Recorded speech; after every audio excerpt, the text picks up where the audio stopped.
আজকের এই পবিত্র লগ্নে আমি খোলাফায়ে রাশিদিনের প্রথম খলিফা হযরত আবু বকর রাদিয়াল্লাহু আনহুর একটি অবিসংবাদিত ভাষণের কয়েকটি পংক্তি উল্লেখ করতে চাই।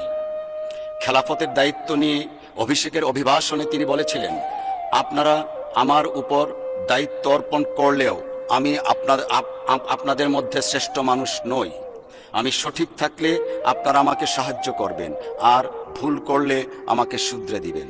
এই মহান উক্তির প্রতিধ্বনি করে আজ আমিও বলতে চাই, এই সংসদের মাননীয় সদস্যদের মধ্যে আমার চেয়ে জ্ঞানী, প্রজ্ঞাবান, উপযুক্ত ও অভিজ্ঞ অনেকেই আছেন।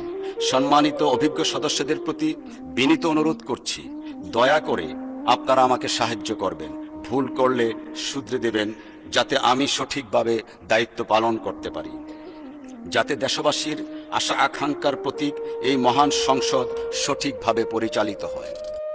ভিডিওটা প্রচুর পরিমাণে শেয়ার করে দিবেন, মানুষ যাতে জানতে পারে, দেখতে পারে স্পিকারের এই কথাগুলা, এই বাণীগুলা। আর আপনার মতামত কমেন্টে অবশ্যই জানিয়ে যাবেন।